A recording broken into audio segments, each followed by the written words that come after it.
আবার ভগবান হয়েছে যে এরা পুজো করতে আরম্ভ করেছে এই মৌলবাদীরা। আমি জানি না, মানে জানি আমরা, কিন্তু স্পষ্টতই বোঝা যাচ্ছে যে এর মধ্যে একটা ট্রেন্ড আছে। এবার তারাই শেখ হাসিনার ফাঁসি ঘোষণা করেছে। কেন? কারণ শেখ হাসিনা এই মার্কিন যুক্তরাষ্ট্রকে বাংলাদেশের মাটিকে ব্যবহার করতে দেননি সেখানে ঘাঁটি বানানোর জন্য।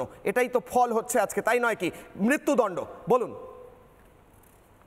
একদমই তাই, একদমই তাই। কারণ দেখুন, এই যে 2024-এর জুলাই আগস্টের পর যে আমেরিকা সফর করে ডক্টর মোহাম্মদ ইউনূস নিজের মুখেই স্বীকার করেছেন যে এটি ছিল একটি মেটিকুলাস ডিজাইন।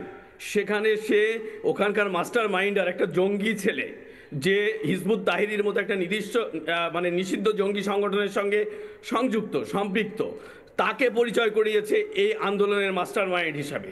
পাকিস্তান থেকে লস্করি তৈবার জঙ্গিরা বলেছে তারা তাদের ভাইদের পাশে জুলাইয়ের জঙ্গি আন্দোলনে ছিল, তারা এই আন্দোলনে সহযোগিতা করেছে।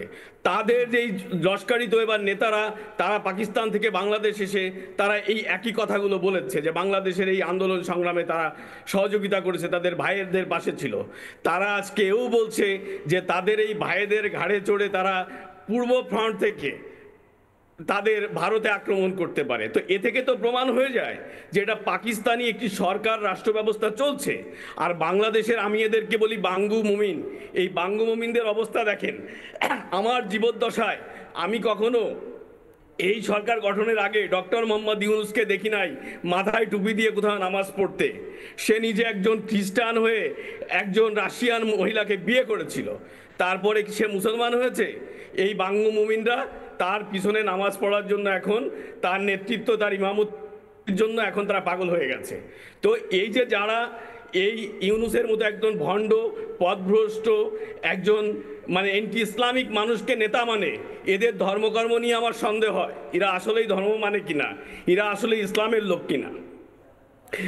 তো এটা পাকিস্তানের প্রতিশোধ কিশলয়। পাকিস্তানি প্রতিশোধ নিচ্ছে তাদের বাংলাদেশের ভাইদের দিয়ে, যারা তাদের অনুসারী, তারা বাংলাদেশে বসে এখন এই প্রতিশোধটা নিচ্ছে। মোহাম্মদ ফারুক রহমান, উত্তর দিন। পাকিস্তানপন্থী শক্তিদের সমর্থন কেন বাংলাদেশের একপক্ষ করছে যে পাকিস্তান বাংলাদেশি বাঙালিদের উপর হিন্দু মুসলমান নির্বিশেষে অত্যাচার করেছিল? আমেরিকার অঙ্গুলি হেলনে একদম মাথাটা পুরো ব্রেন ওয়াশ হয়ে গিয়েছে। আজকে এই ফাঁসির সাজা শুনে সবাই লাফাচ্ছে ঢাকা বিশ্ববিদ্যালয়, যারা এই ইউনূসপন্থী। এটা তো একটা লজ্জার বিষয় নয় কি স্যার? আস্তে ধীরে বলুন, চেঁচাবেন না, বলুন। দেখুন, বাংলাদেশ পাকিস্তান, ধরেন আপনার কলকাতায় আছে আমাদের অনেক যারা বাংলাদেশকে ভালোবাসে, তারাও হয়তো নাচতে পারে, মিষ্টি খাওয়াতে পারে, আমেরিকা খাওয়াতে পারে, কিন্তু এখানে দোষের কিছু আমি দেখছি না।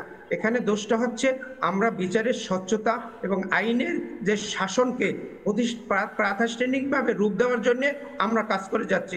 সেক্ষেত্রে সামনে আমরা একটা নির্বাচন, সেই জন্য আমাদের প্রতিবেশী ভারত বা প্রতিবেশী পাকিস্তান কি করলো আমাদের জন্য এটা না। আমরা এখানে প্রাতিষ্ঠানিকভাবে আমাদের সেনাবাহিনী আছে, যথেষ্ট চৌকস সেনাবাহিনী আছে, তারা এগুলো খেয়াল করবে। কে নাচলো, কে হাসলো, এইটা জাতির জন্য, রাষ্ট্রের জন্য কোনো বিষয় না। শেখ হাসিনা অন্যায় করেছে, তার সাথে সহযোগী হিসাবে কামাল সাহেব অন্যায় করেছে। আইনের কাছে তারা যদি সুবিধা না পায়, আইনের জন্য তারা ওইখানে কন্টেস্ট করুক। ফারুক সাহেব, আমি একটা কথা বলি। ফারুক রহমান সাহেব, আলোচনা করি, চেঁচিয়ে লাভ নেই, আলোচনা করি। ফারুক রহমান সাহেব, আলোচনা করি। চিন্ময় কৃষ্ণ প্রভুর বিচারের পথ, আমার বিচারের প্রসেস আমার মনে আছে। সেখানে যারা তার পক্ষের আইনজীবী, তাদেরকে আদালতের ভেতর মারধর করা হয়। পৃথিবীর কোনো হাইকোর্ট, সুপ্রিম কোর্ট, লোয়ার কোর্টে কোথাও পৃথিবীর দেখেছেন যে আসামি পক্ষের কেউ কোনো আইনজীবী দাঁড়ালে তাকে মারধর করে তার জামা খুলে নেওয়া হয়? ভারতে সন্ত্রাসবাদীদের পক্ষেও আইনজীবী দেওয়া হয় স্যার। কাসবের পক্ষে আইনজীবী দিয়েছিলাম আমরা, ভারত গণতন্ত্রে বিশ্বাসী বলে। কিন্তু এইখানে আপনারা বলছেন আইনের শাসন চলছে। শেখ হাসিনার আইনজীবী, কিছুদিন আগে তার ভিডিও দেখা গিয়েছিল, যিনি এখন শেখ হাসিনার আইনজীবী হয়ে দাঁড়িয়েছেন, তিনি বলছেন শেখ হাসিনার ফাঁসি চাই। এটা নিরপেক্ষ আইন বলছেন, এটা নিরপেক্ষ বিচার প্রসেস। আপনার কথাটা আমি অ্যাকসেপ্ট করছি, কিন্তু আমরা 17টা বছর ঘরে ঘুমাতে পারি নাই। ধান খেতে, পাট খেতে, বাঁশবনে, আখের ধারে আমাদের ঘুমাতে হয়েছে।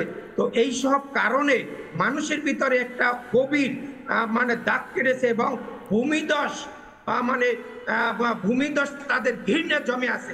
এখান থেকে কিছু বিচ্ছিন্ন ঘটনা ঘটতে পারে, কিন্তু যারা আওয়ামী লীগের বন্ধুরা যারা অ্যাডভোকেট অথবা যাদেরকে ছাপাই কে করবে ঘুমোতে পারেনি? ফারুক সাহেব কে ঘুমোতে পারেনি? আপনি বলছেন 17 বছর ঘুমোতে পারেনি। আমি বলি জামাতিরা ঘুমোতে পারেনি, আগ্রাসীরা ঘুমোতে পারেনি, দালালরা ঘুমোতে পারেনি, সন্ত্রাসবাদীরা হয়তো ঘুমোতে পারেনি। আমি একবার জিজ্ঞেস করি কে ঘুমোতে পারেনি। আমি SM কামরুজ্জামান সাগরের কাছে যাব। সাগর সাহেব, কে ঘুমোতে পারেনি 17 বছর? এখানে ফারুক সাহেব বলছেন বাংলাদেশের মানুষ নাকি 17 বছর হাসিনার অত্যাচারে ঘুমোতে পারেননি, তাই জন্য এই শাস্তি হয়েছে। বলুন।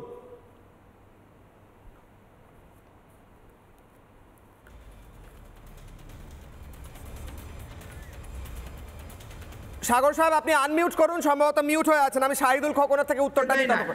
হ্যাঁ, বেশ বেশ, বলুন বলুন সাগর সাহেব, আপনি শুনতে পেলে বলুন। কামরুজ্জামান সাগর। আচ্ছা বেশ, শাহিদুল খোকন উত্তরটা নি, কে ঘুমোতে পারেননি 17 বছর ধরে? খোকন সাহেব বলছেন, এই ফারুক রহমান সাহেব বলছেন 17 বছর নাকি বাংলাদেশের মানুষ ঘুমোতে পারেনি, এত অত্যাচার হয়েছে। কিশোলয় 17 বছর তারাই বাংলাদেশে ঘুমাতে পারেনি যারা বাংলাদেশে সন্ত্রাসবাদের সাথে সংযুক্ত ছিল, সম্পৃক্ত ছিল, যারা অগ্নিসংযোগ করে মানুষ মেরেছে, যারা পেট্রোল বোমা মেরে মানুষ মেরেছে, যারা বিভিন্ন ধরনের জঙ্গি তৎপরতা করেছে, যারা একযোগে 63টা জেলায় বোমা হামলা করেছে, যারা বাংলা ভাই সৃষ্টি করেছে, তারা ঘুমোতে পারেনি। যারা 10 ট্রাক অস্ত্র আমদানি করে ভারতকে অশান্ত করার চেষ্টা করেছিল, তারা ঘুমাতে পারেনি। যারা 21শে আগস্ট গ্রেনেড হামলা করেছিল, তারা ঘুমাতে পারেনি। যারা বাংলাদেশের সাম্প্রদায়িক সম্প্রীতি নষ্ট করেছিল 2001 সালের জাতীয় নির্বাচনের পর ক্ষমতায় এসে বিএনপি জামাত জোট সরকারের আমলে, তারা এই 17 বছর ঘুমাতে পারেনি। তো সন্ত্রাসীরা ঘুমাতে পারেনি, জঙ্গিরা ঘুমাতে পারেনি, এর দায় কোনো রাষ্ট্রের নয়। এই দায়ে শেখ হাসিনার ফাঁসি হয়েছে, সেটা কি উনি প্রমাণ করতে পারবেন ফারুক সাহেব? আমি একটু আপনাকে ইন্টারফেয়ার করতেছি। আমাদের শুধু আপনি যদি জঙ্গি বানিয়ে দেন, তাহলে আমি মনে করবো বড় জঙ্গলি হচ্ছে, জঙ্গির কারখানা হচ্ছে ভারত। আজকে দিল্লিতে যাদেরকে আশ্রয় দিয়েছেন তারা হচ্ছে সবচাইতে জঙ্গি। আমার আত্মীয়, আমার বন্ধু, যদি জঙ্গির কারখানা হতো তাহলে ভারতে এসে আপনি জঙ্গি বললেন না, জঙ্গি বললে আপনাদের ভারতে আছে জঙ্গি, আপনি ভারতে জঙ্গি আছে। এক সেকেন্ড, আমি এখানে থামাতে হবে, দুজনের অডিও ডাউন করতে বলবো। মোহাম্মদ ফারুক রহমান, আপনি বলছেন, এক সেকেন্ড, আমি মোহাম্মদ ফারুক রহমান, ভারতে জঙ্গি আছে না কি বলছিলেন আপনি? এত চেঁচামেচির মাধ্যমে শুনতে পাইনি। আমি এইটুকু বলতে পারি, আজকে বাংলাদেশ থাকতো না ভারত না থাকলে। আপনারা পূর্ব পাকিস্তান হয়ে থাকতেন। আপনারা পূর্ব পাকিস্তানের পশ্চিম পাকিস্তানের সেনাবাহিনীর অত্যাচারে, রাজাকারদের অত্যাচারে আপনাদের মা বোন সেই সময় যারা ছিলেন তাদেরকে ধর্ষণ এবং মাথার চুলের ঝুঁটি ধরে ঝুলিয়ে দেওয়া হতো, ধর্ষণ করে পুড়িয়ে দেওয়া হতো। এই ছবিগুলো আপনিও জানেন, আমিও জানি। আপনার যথেষ্ট বয়স, আপনি জানেন আপনার সেই 1971 সালের আগের ইতিহাস আমিও জানি। ভারত ছিল বলে আজ বাংলাদেশ হয়েছে। আপনি বলছেন জঙ্গি, ভারতে জঙ্গি পাঠানো বাংলাদেশ বলছে ভারত থেকে জঙ্গি। আপনি কি বলছেন? উত্তর। হ্যাঁ, আমি একবারে সঠিক বলছি। আমি বলছি যে দাদা যে বললো যে আমাদেরকে জঙ্গি, আমরা আমাদের আত্মীয় স্বজনকে পর্যন্ত আমরা তাদেরকে রক্ষা করতে পারি না। আর ভারত যেটা বলছি সবচাইতে মানে ওই যে মেটিকুলাসের এবং এই জঙ্গির রানী হচ্ছে শেখ হাসিনা। এই শেখ হাসিনাকে আপনারা দিল্লিতে বসে আপনাদেরই যে রাষ্ট্রীয় সম্পদ, রাষ্ট্রীয় খানাপিনা খাওয়ায় বড় করতেছে, উনি হচ্ছে জঙ্গির রানী। এই জঙ্গির রানীকে আপনারা ফেরত দেন, আমরা আইনের মুখোমুখি করো, আমরা তার যত নিরাপত্তা দেওয়া দরকার সেটা আমরা দেব। আমরা কখনো জঙ্গি পছন্দ করি না। আমরা উদ্যোগ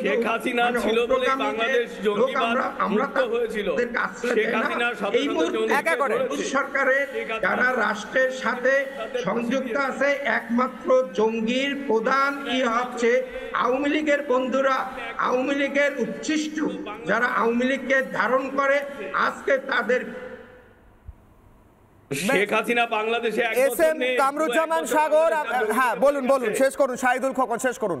হ্যাঁ, এই শেখ হাসিনা 1 বছর বাংলাদেশে নেই, বাংলাদেশ জঙ্গিবাদে ভরে গেছে। এই বাংলাদেশ হয়ে বিস্ফোরক এসে দিল্লিতে হামলা হয়েছে, এটি কারা করেছে? একদম ঠিক, কারা একদম সেই ঠিক। চুক্তি করে দিয়েছে? বাংলাদেশ থেকে বিস্ফোরক নিয়ে আসছে দিল্লিতে, যেটা আগে পাকিস্তান থেকে আসতো এখন বাংলাদেশ থেকে আসছে, আর আবার জঙ্গির কথা বলছে।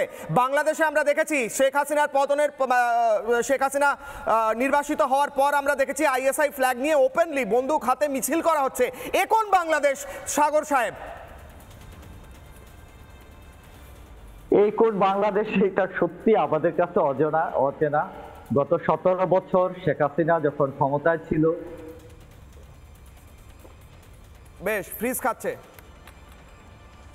সাগর সাহেবের কাছে যাব। হ্যাঁ বলুন সাগর সাহেব।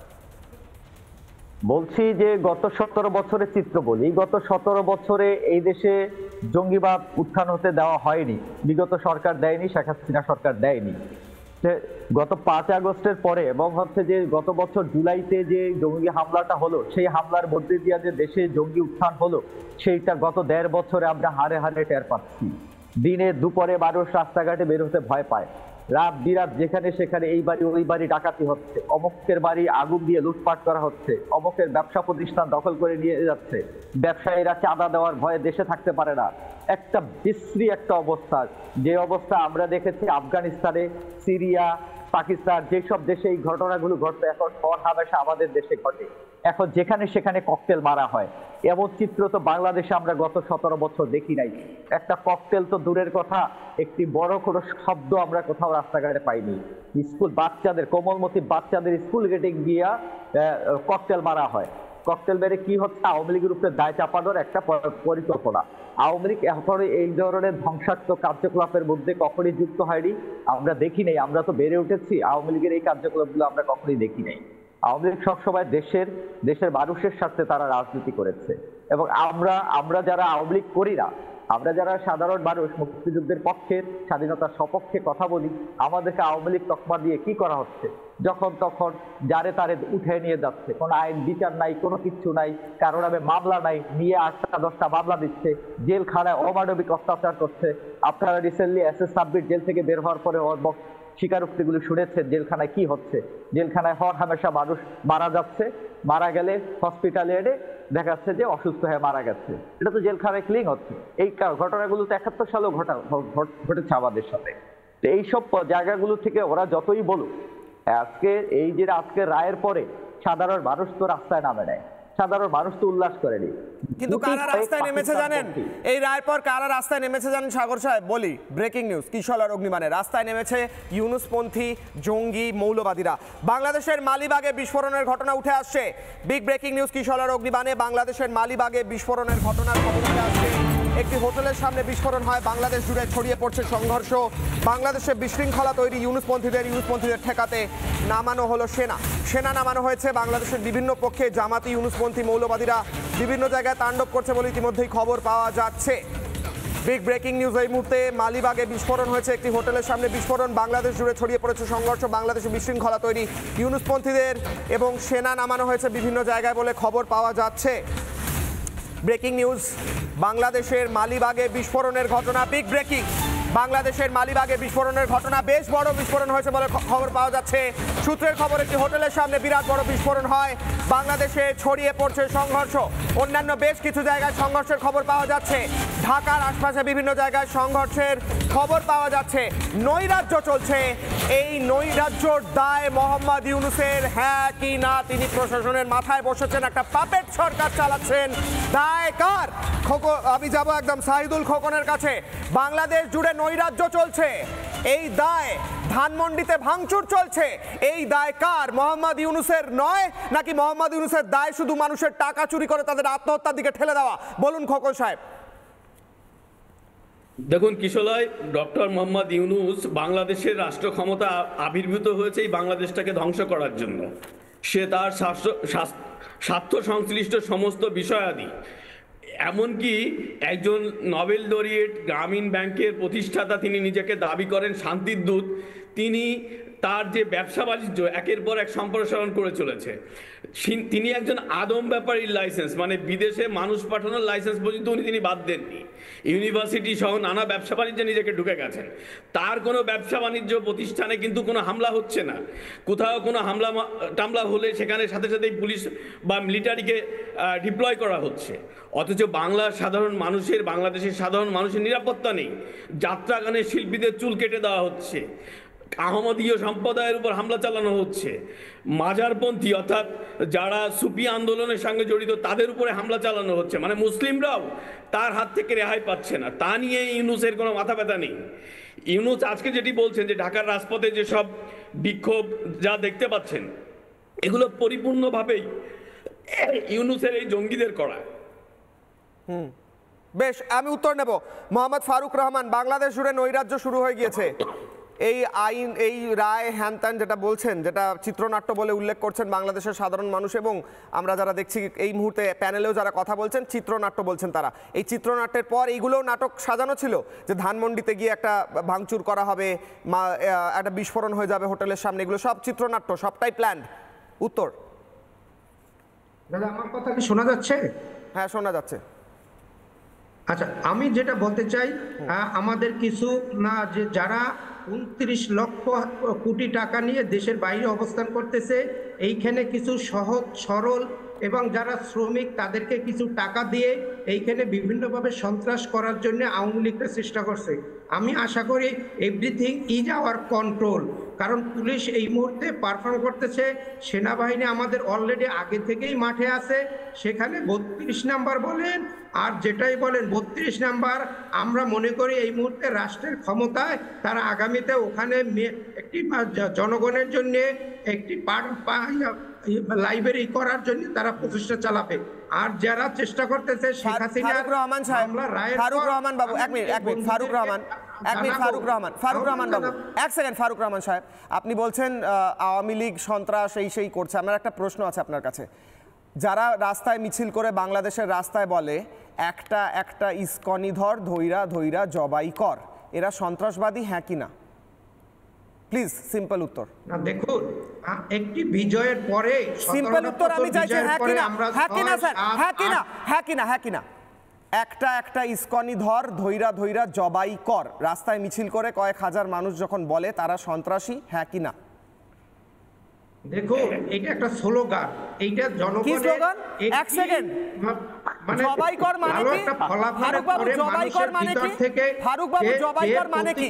বাংলা ভাষা শেখানো মানে। এই প্রতিক্রিয়া মানে এই নয়। ফারুক রহমান, জবাই কর মানে কি?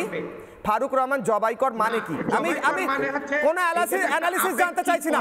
বাংলা ভাষায় জবাই কর মানে কি? জবাই মানে ইভেন নাই যে ডাইরেক্ট এখানে। আরে ভাই, জবাই কর মানে কি জানতে চাইছি স্যার। স্যার, জবাই কর মানে কি? আমরা বাংলা ভাষায় জবাই কর মানে কি? বাংলা ভাষায় জবাই কর মানে কি? ফারুক সাহেব, আমি সম্মানের সঙ্গে জিজ্ঞেস করছি, জবাই কর মানে কি? সকাল বিকাল শিবির ধরো। ফারুক সাহেব, নাস্তা করো। আমি সম্মানের সঙ্গে জিজ্ঞেস করছি, জবাই মানে কি? ফারুক বাবু, আমি সম্মানের সঙ্গে জিজ্ঞেস করছি, জবাই মানে কি? জানানোর জন্য জবাই মানে কি? এক সেকেন্ড, অডিও ডাউন করতে হবে।